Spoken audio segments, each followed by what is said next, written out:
Hey y'all, welcome to week 5 of Camp Holiday Camp in a Box.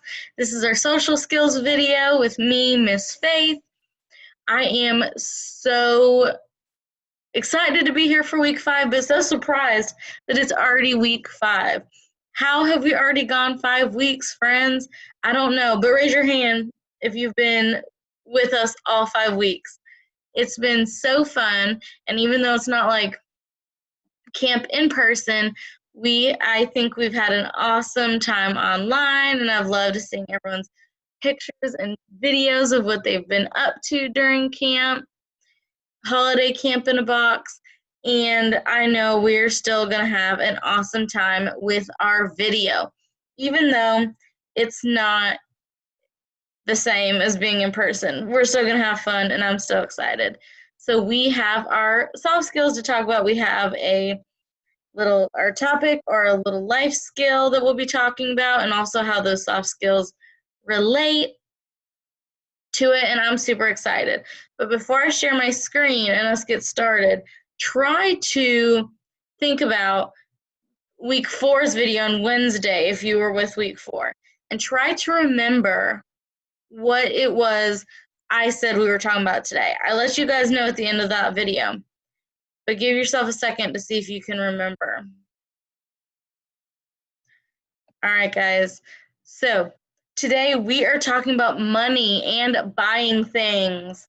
That is our topic for today. I'm super excited because who doesn't love money, right? So with our money and buying things, we're going to be talking about why it's important. We're going to talk about money and debit cards, or like cash and credit cards, shopping tips, and the soft skills that relate. Those 4 things are what we're going to be talking about today with our money and buying things topic. All right, so why is it important? It's important to know how to use money and to buy things, because that's the way you get what you want and need. You have to buy things. People don't often get things for free, unfortunately. So knowing about money and buying things will make your shopping more independent and successful. And isn't that what we want? Don't you guys want to be able to go shopping on your own and be independent with it? But you also want a successful shopping trip, right? You want to do it right. You want to pay the right thing. You want to get the right stuff, all that stuff. And so that's why everything we're going to be talking about today is so important, so that you can have those independent and successful shopping trips.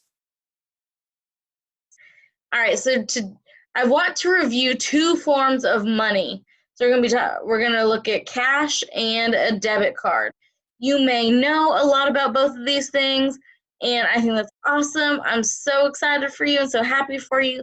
But I wanted to take a few minutes just to review the different kinds of money and how you use them to pay for something at a store, just so that we know what to do if we are paying with cash or if we want to pay with a debit card. So we're going to start out with cash, and this is a little review of some of the dollar bills we might have and our coins. So we've got our $1 bill, our $5 bill, our $10 bill, and our $20 bill. There's some more dollar bills higher than that, but these are going to be mostly what we have in our purse or wallet or pocket, whatever, right? And then we have our coins, our penny worth 1 cent, our nickel worth 5 cents, our dime worth 10 cents, and our quarter worth 25 cents. So those are all of our coins that we might have in our pockets as well. And I wanted to just go over these, and so we knew how much they were worth, and kind of keep it fresh in our brain so that if we go shopping soon, right? I thought it was a good little review for money. So if we buy things with cash, there are 2 ways that we can really buy things with cash, in my opinion. So the first way is you can count out the exact amount of money that matches the total of your items and give the money to the cashier. So if you have if your total comes to $4.67, you would count out $4 bills and then 67 cents. Or you can use the dollar up method to add one more dollar than the total of your items to make sure you give the right amount. And then with this one, you'll get change back. So keep that in mind. Don't forget to get the change. So for example, if the total is $4.67, you would give the cashier $5. That way, you make sure you give them the right amount. You don't have to worry about counting out exact change, and it's such an easier way to shop right now. But right now there is a coin shortage in the United States. So all these coins right here, we don't have enough of them. So a lot of places are only asking for exact change. So if that's the case, if the store wants exact change, that means you'll have to do number one, and you'll have to count out the exact amount of money you need that matches your total, or you can use the debit card, the next thing that we're going to be talking about, right? So our next one is the debit card. These are just a picture of a few different credit debit cards that different banks may have. They all look different, or sometimes you can pick your design. I know when I got my debit card, I picked a beach design on mine, and I think that's really nice and pretty, but they all look kind of different. And basically what a debit card is you, if you haven't heard of it yet, is a plastic card that is connected to your bank account, and you can use it to pay for things, and it comes right out of your account. You don't need to have cash to be able to pay for it. I like them. I think they're really convenient and really easy to use, and all that good. You don't have to worry about carrying around all kinds of money or counting out exact change. I really like them, and it's just a little piece of plastic you can use to buy things. So if you're buying things with the debit card, you want to slide or insert your card into the card reader at the cash register. Then you follow the instructions on the screen of the card reader. It will likely have you approve the total of your items and type in your PIN number. Your PIN number is special to your bank account. You do not share it with anyone. If you share your PIN number with someone, they might be able to get all the money out of your bank account, and that would not be good. You want to keep your money, right? So make sure you keep it safe, keep it private, just for you to use to buy things with your debit card, right? All right. So next, I have some shopping tips that I want to go over with you guys. And so now that we've talked a little bit about the cash and reviewed how much each bill and coin were worth, and talked about how you use the money to buy things, and also talked about the debit card and what that is and how you use it to buy things, I have some tips. I have 4 tips that I want to share with about shopping. So these things are going to make your shopping easier on you or more successful. Make sure you don't spend too much of your money, maybe, all that good stuff. Following these tips will help you have a good shopping trip and still end up with what you need. Because it would suck if you went to the store and you saved all kinds of money but didn't get everything you needed, right?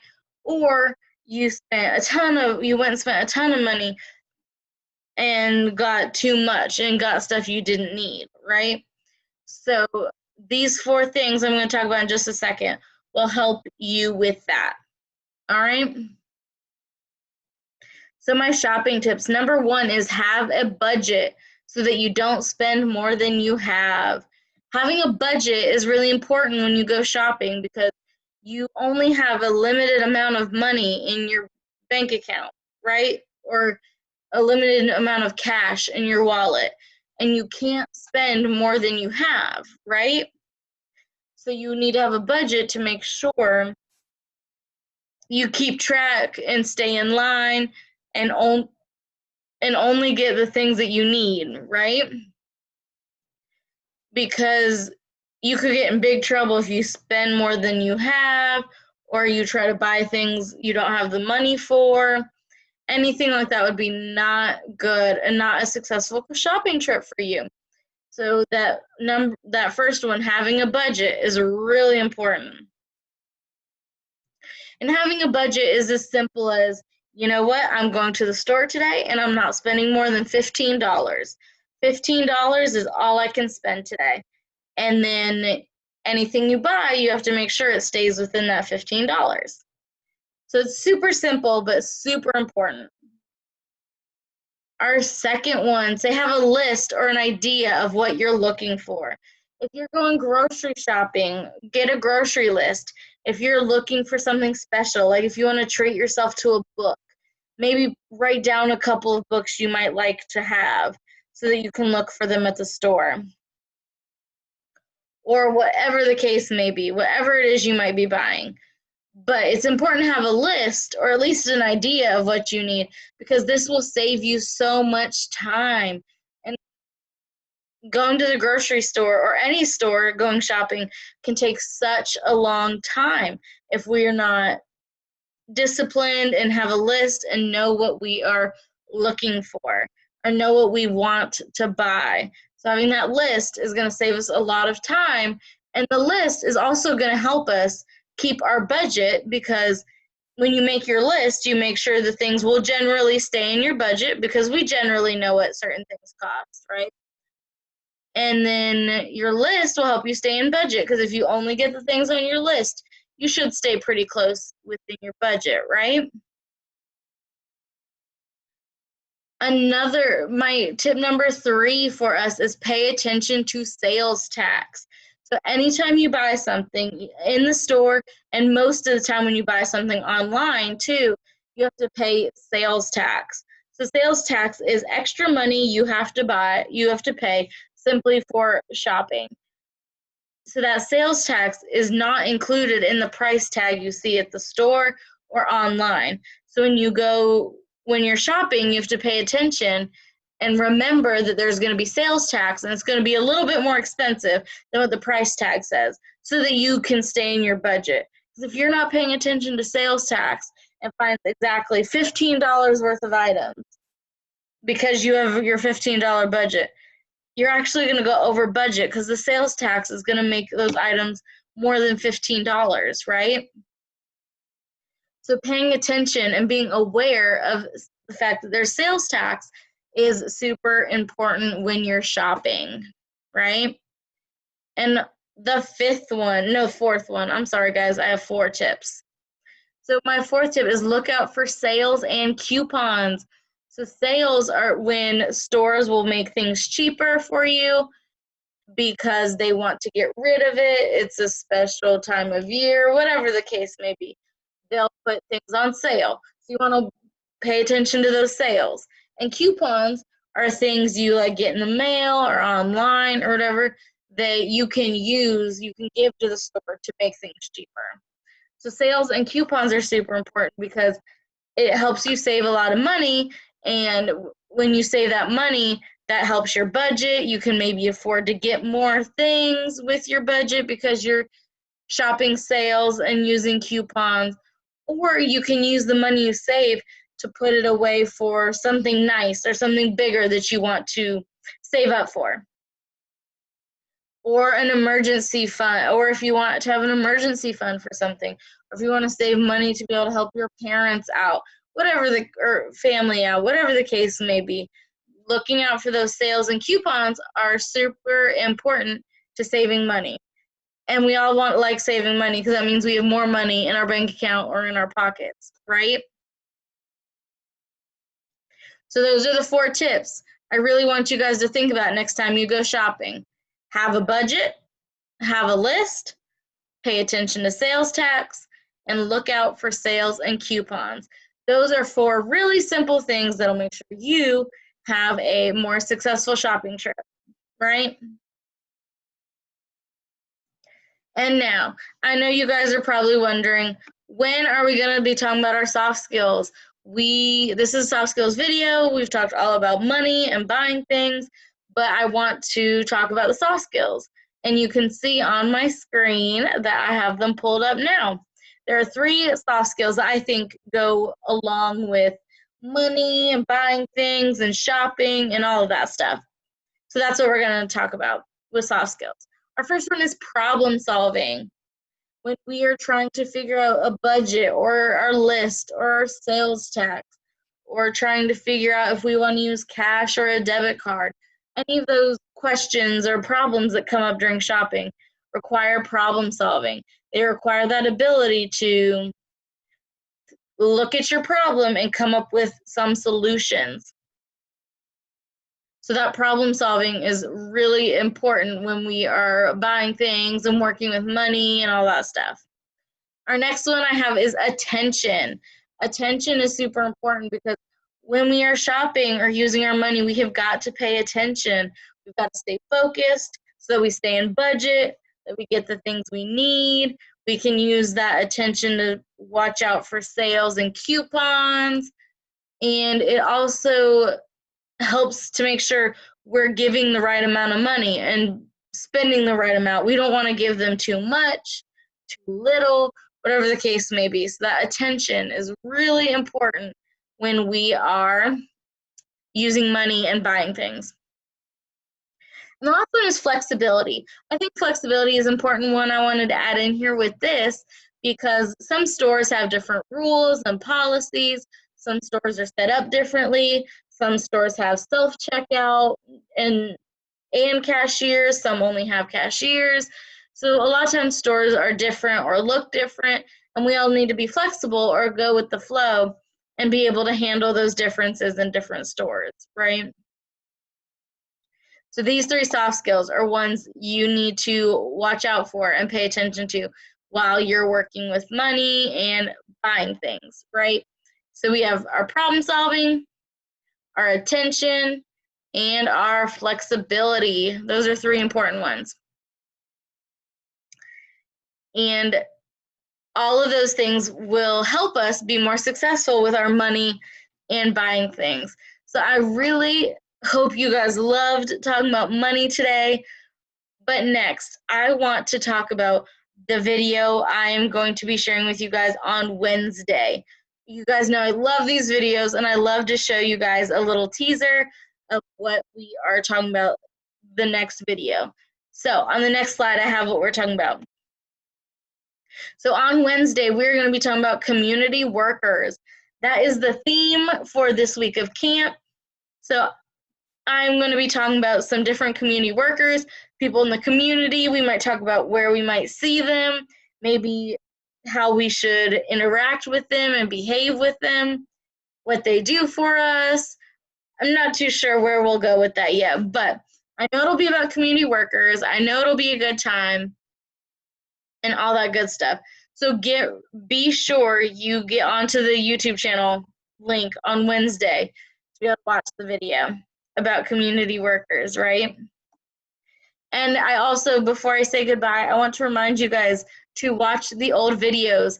I did a bunch of videos on the DSA Facebook page before camp, and if you missed any of those, make sure you go back and watch them because it's something, it'll make the soft skills make more sense to you, and it'll also be more videos to watch and something to keep you busy. But make sure you watch those old videos. And also have fun this week at camp with working with money and community workers, with all the activities, cooking, whatever the case may be. Have fun with it, guys. Camp is supposed to be fun.